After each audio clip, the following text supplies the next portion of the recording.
what sort of heroes we're hovering at the moment. Of course, there's still a lot of room to change. I imagine Jolf will be moving back over onto a main tank, so we can pretty accurately kind of predict that Square One are going to come out with a 3-3 here, and I would expect 3-3s from both sides, except for Derek, who thus far has been pretty consistently playing on the Sombra. He and Buds have very much been the go-to Sombras in North American Trials. Of course, we know Sombra is such an important character with the hack ability and everything, so it's still very viable, even in these tank-heavy compositions, because you can put that hack onto one of those main tanks and make things a little bit more difficult, but doesn't work there at the start, which will allow for Jolf sort of to just kind of work his way inside, does get forced back, but now it's going over to control for the point. Ultraviolet on the Zenyatta, finding that first elimination, can start to swing things in the favor of Square One, and there you go, Kevin falling as well. It's a win for Square One at the start of Busan. I see getting super frisky there. Thought you could get in, get a little bit of extra ult charge, but what I'm really impressed with here is how cognizant Big Al is of the strategies we expect to see from Underwater Squad. They knew Derek would be lurking. The second Derek on stealth, he got himself a big whip shot to the face and was forced to move away. So Big Al definitely on the patrol here, isn't going to allow any shenanigans from the Sombra. Well, Derek is still working towards that EMP as well. Hasn't made the switch off of it just as yet. Halfway to the EMP, but they start to move their way onto the point for Underwater Squad. Baboon going in now onto Jolf, losing his armor at the moment, and will fall prey to the Shatter. Transcendence timed perfectly, though, by Ultraviolet. In response, out comes the grab. Big Al going to eliminate Baboon out of that as well. So still maintaining control for Square One, and they can just clean up this fight, and they should have the win. Jolf's not allowed to have any fun. He's been hacked, he's been earth-shattered, he's been grabbed, he's been hacked again right now, but still, Square One doing such a great job of being able to commit their resources to saving Jolf. We saw a Ultraviolet Transcendence given to him. We saw the Zarya bubbles, we saw the repair packs. They're really doing well to rotate those resources whenever a status ailment is afflicted upon Jolf. They make sure that their main tank always has his facilities. And because of that, too, he's able to work up to an ultimate, but EMP will negate everything that you can try and do. Ultraviolet quickly downed in the fight. Out comes the responding Shatter as a result, so still a chance here for Square One to make this work. Grav coming out, grabbing most of the team in Underwater Squad, should be able to lead them to at least hold this for a little bit longer, committing everything to make sure they can try and get this back is Underwater Squad. Baboon charging in on towards Ultraviolet. The flip comes in, but 85% has been built up for Square One. If both teams overcommit to a fight in terms of ultimates, so they just even and they both just committed, I feel like Reptile could have got away with not using his sound barrier, and that would have been far better used to try and counter out some aggression that may come from an angelic speed boost. Have to see if Derek, however, can build up towards the CMPs. Almost there again. That'd be 2 fights of EMPs in a row, and those are so effective for just quickly ending these fights, especially if you can catch Ultraviolet within them, which will be so important. He's got the Transcendence ready to go, Lebowski. Yeah, the only one even close other than him is Jolf, so Jolf is the other person who may get an ult up in this fight, but the EMP gets everybody but Ultraviolet, so the Transcendence will keep them alive, and Reptile will lose his life as a result. The Graviton Surge looks to even this back up. Good block of the Shatter comes out by Jolf, but he's just going to charge off of the edge here. It looks like take his baby Diva with him. They don't want to give up any more ult charges. It's up to 50% now for Underwater Squad. Don't want to give up any more ult charge, but Underwater Squad gave up so many ults, they were drowning in them, but now they are truly just paddling in the pool. Square One there, thanks to Ultraviolet's positioning, managed to bring out both the Graviton and the Earth Shatter because of how effective that Transcendence was, and it meant Derek had no follow-up for his EMP. Now all they've got left is the Transcendence and the Rally, and I don't know if this will be enough to really hold the line against Jolf. They were extremely late rotating over, too, because they did not scout out where they were ahead of time. Earth Shatter coming out from Jolf will at least keep players back for the moment, up to 96%. Transcendence committed forward, so that way they can try and aggress a little bit more in here, but that means that Dub was just about to get that grab, can use it with no problem, and clean up this fight with the self-destruct as the overtime meter slowly starts to tick away. Square One will win here, Mecha Base on Busan. Quite close though, 64% still going the way of Underwater Squad, and I do wonder as we move into this series if we are going to see more flexibility from Derek to go onto either the Zarya or the Diva, because obviously when you give up the Diva, you give up a huge amount of shield pressure onto the enemy Reinhardt, as well as a lot of brawling capability that you can have from the thrusters, which can give the boops, the micro missiles, and the fusion cannons, which crucially don't need to reload. And reloading can actually diminish your DPS quite significantly when you're trying to apply shield pressure, which is why Diva's so good at applying damage to a Reinhardt shield. Yeah, and while you still have some DPS coming out from Derek on the Sombra, it's nowhere near the consistency like you were saying. And if you're not getting the hacks on those important targets, what does it matter if you have that just super important ability? And we're seeing that you're not even seeing a switch here come out from the side of Square One. They're okay going into this Sombra with just staying in goats, but it's not going to start off well for them on this map. If you lose that battle up front, things can quickly swing to the other side. So what happened there is the Underwater squad took advantage of a single moment of communication in Square One, and that moment is when Derek appears. At that moment, Square One have to make a choice what they're going to do about this Sombra, and while they're making that choice, that is your moment to really round upon Jolf when the communication isn't there, when your minds are split between two things.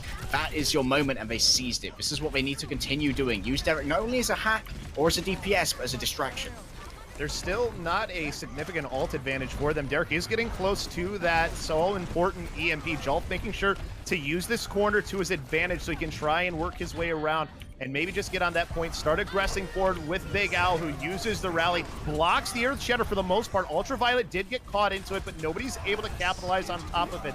Ultraviolet will use the Transcendence here too, knows that that was probably not up in the grab, but taking advantage of that fact, they do grab Dove and Jolt. So now the rest of the team has to go back towards them to try and keep them alive. It allows for the counter grab to come out with this self-destruct, and Square One will be able to turn this fight around. That was actually such a pixel-perfect charge from Jolf. He actually he punched Baboon into one of these railings that are right by the train, meaning that he himself didn't fly into the train. I thought that was actually a suicidal charge. Did not know those railings were collidable. Some great map knowledge there from Jolf. And that's so significant on a new map. A big EMP will start this off with. But it's a follow-up, Lebowska. It was a little bit late, but they might have gotten there quick enough now. But Ultraviolet getting Baboon down, you don't have that shield to stand in front of. So now Square One's able to just turn this on a dime, and they have the advantage still. They're going to get even in percentage. No problem here now, Harry. Derek there making his own calls. Don't worry, guys. I'll EMP. I'm like, we're in spawn, Derek. Not like this. Jolf's hacked. That could be a great start. No Discord orb has been applied, so not going to be able to get through that armor with a small arms fire. Baboon's going to be moving forward, trying to claim some space. His team used to come in behind him. He's already lost some of his shield health. That's not going to be great if he's going up against Jolf. Shatter to shatter. You at least have some high ground advantage, but you have to now fight through the sound barrier that's popped preemptively in the fight. Earth Shatter's not really hitting home for either side, but support ults have been pulled out. But Ultraviolet's still with the all-important Transcendence. Doesn't matter if everybody's hacked is the problem. So now you can just swing your way in if you're Baboon and clean up this fight. Ultraviolet, they know too, has the Trans, so they do get all of that information as well out of that EMP getting everyone. Well, I threw shade at Derek's first EMP, but that second one, I think, got a good amount of value, and he also got it pretty quickly as well. Look at Derek on this high ground position. This does mean that he will basically be untouched as he spams away. He's going to be looking to try and get some damage onto Dove, because that has the least mitigation. Hot Day's having a bit of a scout. He can now be attacked by Derek, should it be required, but maybe you open up with a hack. Well, the hack hasn't come in yet, and while that's happening, his team gets caught in a Graviton Surge. Does throw the hack out onto Ultraviolet, knowing that that's the only ultimate that's up, and they win another fight here. So now we're getting close to that last fight territory, and there's some good ults coming up, though, for Square One. Yeah, this has got to be one for Square One right here. They have the rally, they have the Transcendence, but also they can try and combine the Earth Shatter and the Self-Destruct. They are one of the teams that most consistently can combine these ultimates. I want to see Angelic get a good boop here onto Baboon. Move him away so that Jolf can get a clear line of sight for this Shatter. Try and boop him from underwards. Boop him up into the sky. Jolf from the back. There it goes. And the hot date was taken out of mech, though, is the only problem at the beginning of the fight, too. So you already don't have any ability to eat anything that's maybe going to come out here. So this is still a potential win for Underwater Squad. They just have to be careful. EMP is what they're waiting for. Derek does get taken out, but he gets everybody with the EMP, and that's the more important part. But Square One is still turning this around. They're using their ultimates. They were able to pull enough far away where they probably are going to get this flipped over. Panic has to decide if they want to stick around. They're just going to run away, and Reptile's just going to throw himself into a train. I'm going to call shenanigans on that Graviton. That may have thrown the map away for Underwater Squad. Dove's going to have such an advantage on that crucial ultimate now, but I've got to give credit to Derek. He identified that Hot Date and his Self-Destruct was a massive win condition. Got rid of that mech before it could be used, but now he's going to be able to combine it with yet another Earth Shatter and a Graviton as well. It's all in here for Square One. So the grab is what comes out first, up to 90%, so you still have a chance to get over there, and you've already lost Reptile. You've pulled out some ultimates, and now Hot Date has this in control for Square One. 98, nobody's going to be able to get there. It looks like they have to, and they can't. So Square One will win map number 1. Whew. I think maybe if they could have used that graviton there, may have gone a different way. But well, Icy thought he saw an opening in that final fight, and he threw it down, caught 3 people. There was just no follow-up though. Maybe he thought that with the EMP there would be enough. Here we see a lovely Hot Date self-destruct. Is it going to be a theme throughout this series? I can promise you. Without a doubt, Hot Date is definitely one of.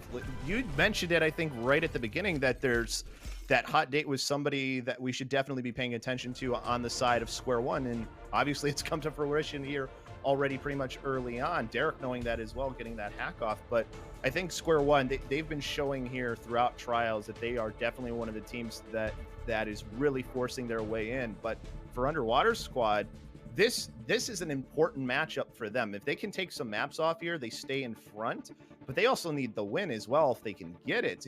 I mean, they are right on the brink as far as getting into trials or being outside of it. Yeah, they are hanging on by a thread when it comes to that top 5, but of course that thread does have a little bit of flex in it. It could be like an elasticated thread, because we do still have a couple of days left. This isn't the start that they wanted up against Square One.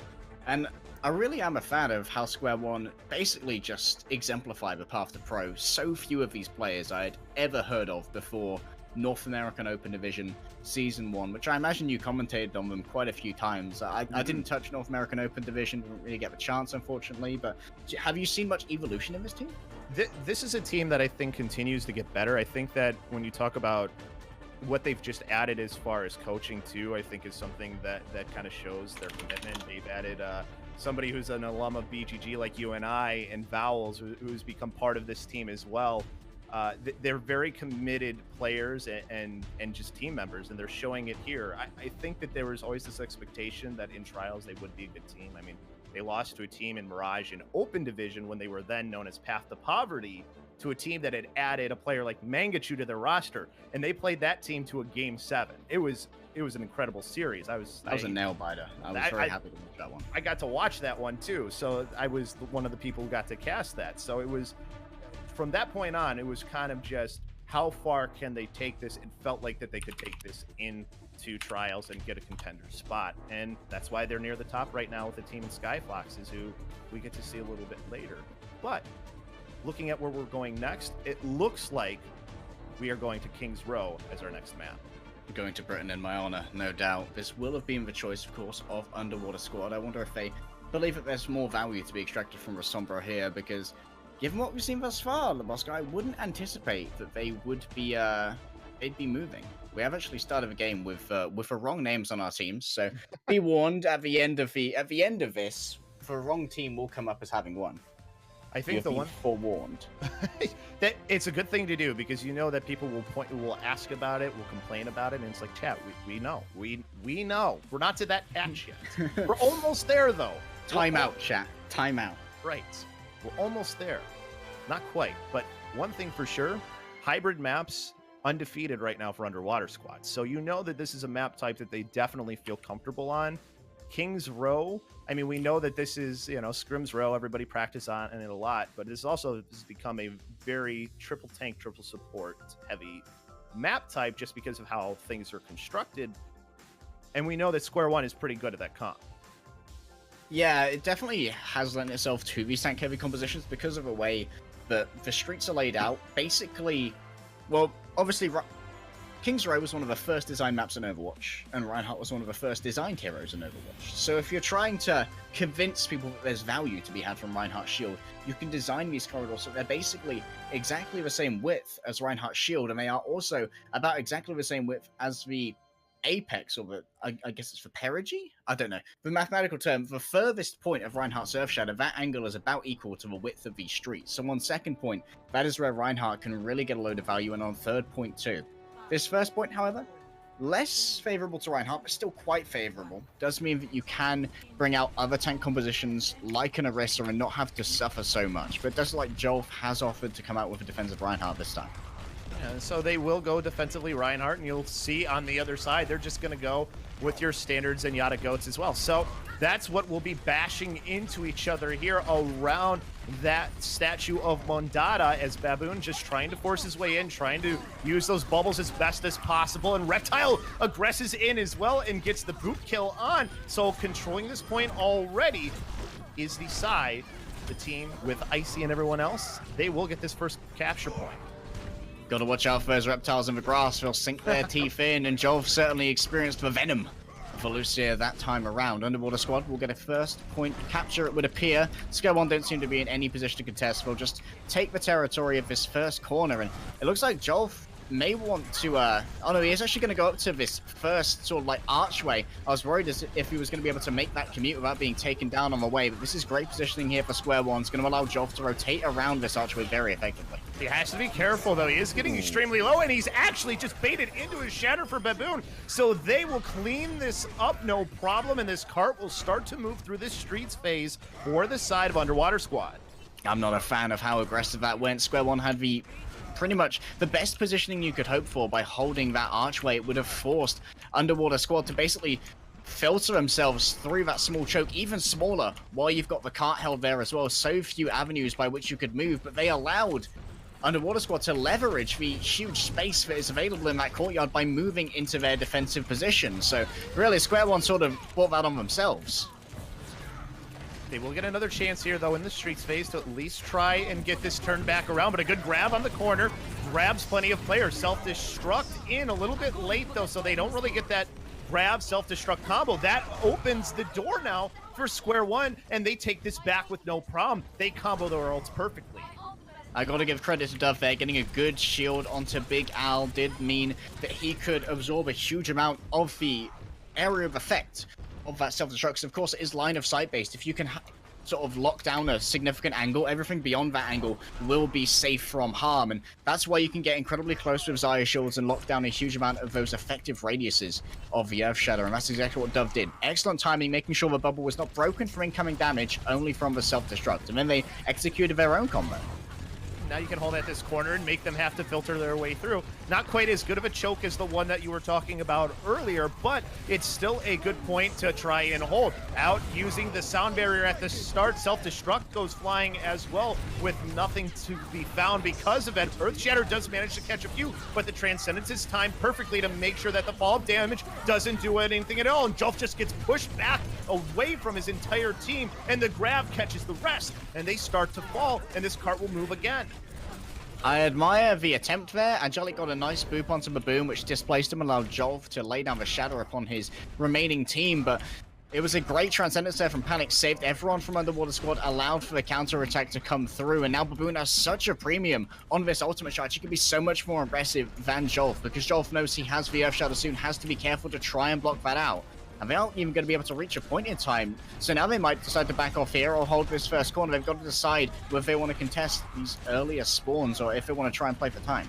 Communication's so important when you kind of get caught between places like that. They throw the grab out. Nope, that was a far thrown grab too. And that's going to work. I think that they timed the cooldown there too. That 2-second difference does make a huge difference if you can time it. And Icy definitely didn't have the defense matrix to stop it. So they stopped the cart there. And now they can claim all of this space for themselves. They once again have momentum on their side. They've stabilized on the defense, and they've got 2 ultimates to their name as well. Underwater Squad going to be looking for huge value out of the upcoming Graviton self-destruct combo. But look at Angelic. He's up above. He's ready to get a boot onto Baboon. He's been caught out by Icyver. If he gets picked off here, this could be disastrous. He's able to get back with his team, and Jolf is able to hit a massive shatter in the meantime while he's just trying to regroup. So they weren't without that speed, but they still win this fight. But most of the players are able to get away because of where the positioning was for Angelic. He does manage to get that kill at the end to sort of redeem him, but you don't have that speed to stop players from all getting back to spawn. Notice how Jolf has a significant... Oh, okay. See you, Ultraviolet. I wonder if we're going to see a disengage here, Lebowski. We might have to give up all of this space. Dove's already been caught out. You need a speed boost. They are going to be taken away. Hot Deck's going to have a couple of boops to make sure that Baboon isn't quite as fast on the tail as he would otherwise like. Ultraviolet looks to have returned now. So once again, we are 6 versus 6, but this is free distance for Underwater Squad, courtesy of Panic and that charge shot. And luckily that hot day does those boots, because that could have been players caught out and even more distance gained. So that ends up being, well, you give yourself a chance in this fight at the very least, but the Graviton Surge with the self-destruct from Icy catches Jolf. So you're down your main take at the beginning. Baboon aggressing in a little bit too far, loses his life, and Angelic a little bit late with that sound barrier, but at least gives them a chance to still try and win this for the side of Square One, and they end up doing so even though they were the first team to lose their main tank. And without Reptile, or rather without that main shield, we should think about Baboon as an aircraft carrier and Reptile as a little fighter jet. Once the aircraft carrier is down and Reptile's out on a flight somewhere, there's no way that he can get back to safety. There's no command post he can come back to refuel. He gets hit with a Discord Orb and very quickly taken out by the attentions of Biggle. You've got to be careful. If your Reinhardt's under pressure, you've got to get back into safety very quickly. You can't afford to be without the aircraft carrier, Lebosco. The USS, not like this. Yes, you have nowhere to go if that ends up being the case. Graviton Surge, though, will make it where you can't get away from your aircraft carrier, and that's not too much better. And it's another team fight loss for the side of Underwater Squad. You have players just going off the edge as quick as possible. They're down to a minute 45. Also, something that's really cool about Joel that's quite unique as a Reinhardt player is that he always takes the time to commute around a group of enemies so that he can pin backwards into his own team rather than making an aggressive pin forwards. And that means that whoever he pins, even if they don't die, has a much harder time surviving after a pin because they're in such a disadvantageous position. Baboon did catch him one time and brought him back to his team. That's one way to try and counter it, but we haven't seen that happen too often. And if you get stunned like that and forced back, you can't do much if you're Baboon anyways. It allows Jolt to get a little bit more aggressive. They do charge into each other in the meantime, but while that's happening, everybody else is falling for this side of Square One. So Underwater Squad able to use that aggression against the side of Square One. And here, that was a pretty clean fight as well for Underwater Squad, only using the rally. Still have the Earth Shatter and the Graviton Surge. Dev's going to be moving up towards his. Ultraviolet's going to have to try and find a way to mitigate one of these ultimates. Ideally, Jolf will block the Earth Shatter. Ideally, you can eat the Graviton Surge. Oh, that's a big boot, though.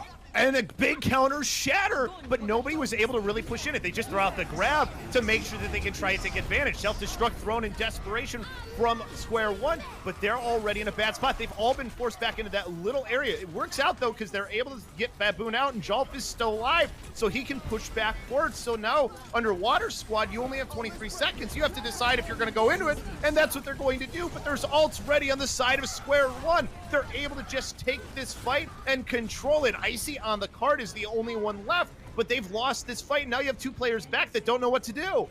10 seconds remain. Panic and Baboon, they're weighing up their options, Lebosco. What is it that we can do? What is the option here? Baboon, he's going to scratch himself. He's going to look for a banana, but won't find the prize.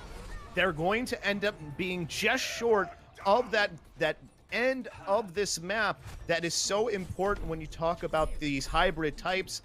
They did push it most of the way, though, but, I mean, Legs, this is a really good position for Square One to go up 2-0. Yeah, this could easily be a completion, find themselves on match point, but I want to highlight another little micro play there that was really cool. We saw Baboon get a huge shatter there onto 3 people at the end, where the follow-up wasn't there. What happened is that he made a split-second decision, which I don't think I or many other main tanks could have made. He saw Jolf get booped up in the air while he was Earth Shattering, and in that scenario, you're like, okay, I get a free block on this Earth Shatter. This is awesome. And then I get to Earth Shatter. But no, Baboon's like, I can time this perfectly. I can lay down my Earth Shatter so he'll land on my Earth Shatter and he'll get stunned and his Earth Shatter won't go off. That is microsecond level decision making that Baboon exemplified there, and it worked out so well. It was a shame that there was no way to follow it up, but that was a personal highlight play. That is one of those things when you talk about measurables, measuring the ability to react quickly, that's important when you talk about what scouts are looking for. And I think we can never forget about that too, that this is still an opportunity for these players to show what they can do. Yeah, sure. With the huge amount of expansion teams that are going to be in North America, they will, of course, all want to be scouting North American talent because of that, what is it called, the region lock now? It means that you can only have 3 non-resident players. Yes. So you want to pick up that NA talent, and Baboon, well, sometimes NA main tanks aren't the best, but these two are definitely 2 of the ones that I would describe as being up there with the best.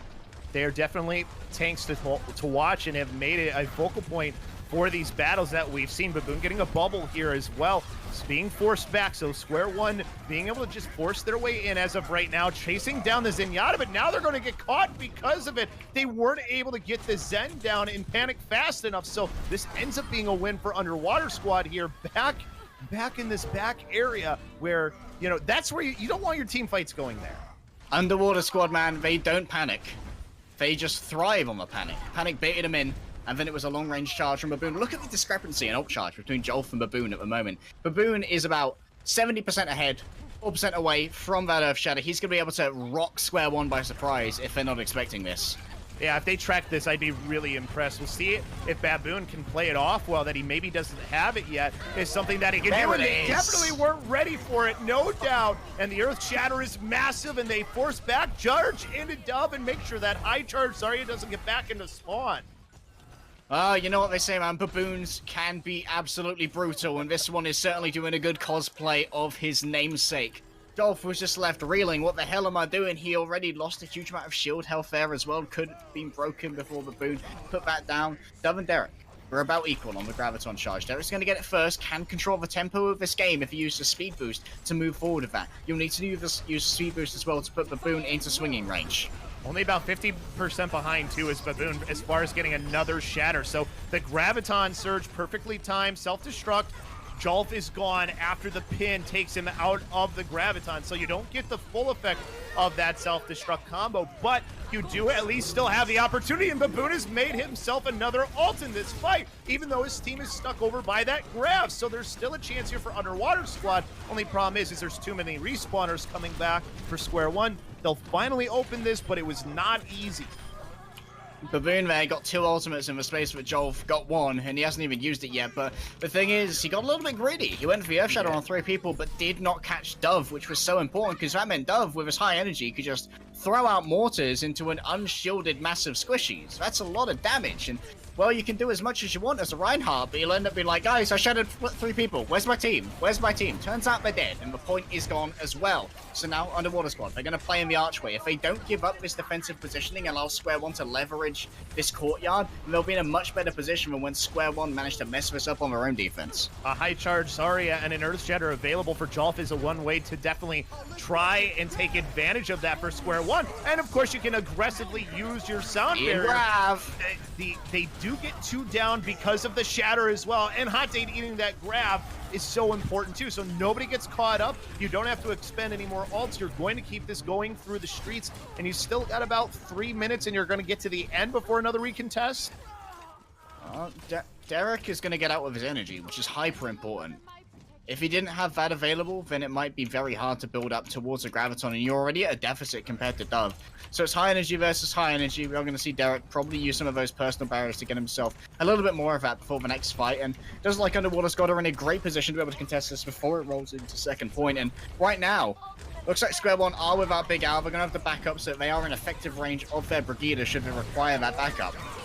They do get Dove with that Shatter. Dove's able to be kept alive by his team. Transcendence is used to just go in further by Panic. That will allow for the grab to come out afterwards. The self-destruct is right on top, and the spun doesn't allow for anybody to stay alive. You only have your Zarya. They will now get this opportunity to push through onto this final point. And that right there was perfect placement. And this is a consistent motif we see with Hot Day. He has perfect placements of the self-destruct. He puts them on top of the Reinhardt's head. The Reinhardt can't shield upwards. He can try, but it goes within the hitbox of the shield and just nuzzles up against Reinhardt. There's no way to defend from that except from effective Zarya bubbling, but you wait until you see the Zarya bubbles to use that combo. Underwater Squad are going to try and claim as much space as possible, but Square One already control the sightline. Baboon got stunned in there as well, so he couldn't do anything even if he wanted to, was the best part. And now in this fight, Baboon's able to at least keep his shield up while the Transcendence comes out from Ultraviolet, so they're not going to be able to do much. Just can't really aggress in when there's so much healing pushing through. They have to regroup quickly. That's why you're seeing players try and go off. Derek trying to keep the high charge, but can't! Not a boom by Angelic! From high charge to low ground, he's at the bottom of the pit right now, Lebosco. Panic goes for a charge shot, desperately trying to make sure that Transcendence is available. Angelic's going to move more back, but they are but 2 meters from losing out on match point. Baboon lays down the Shadow. Jolf charging in as well towards that back line. His grab happening while he does that too at the front line. Hot Date does lose mech, but that's okay because there's still a chance here to win. And even if they end up losing this fight, there's still more time. Derek has switched over to the Bastion, though, and that doesn't work, especially because Jolf is able to use his Shatter with no issue. Self-destruct easily blocked, and the Baby Diva's gone, and Square One goes up 2-0 against Underwater Squad. Well, that will be their claiming of match point there. Underwater Squad sent reeling. They did look a little bit more, let's say, composed on the 3-3. Even the Zarya that we've seen, or the Sombra that we've seen thus far from Derek. We'll have to see if they can bring out anything a little bit more substantial on their assault map. That boop on a dove, too. I mean, they still might end up winning that fight at the end there, but just to be able to do that's such an important thing, to be able to just pull out of the other team is a high charge Zarya, especially when you're trying to win and go up to that second map. But I mean, Square One, even when Underwater Squad does things well, I think composure is something that comes to mind for both teams. Absolutely. And Lobosco, well, it's been an honor to cast with you, but I'm afraid I've got a dash. Well, it was a pleasure having you. We're going to take a quick time out here. When we come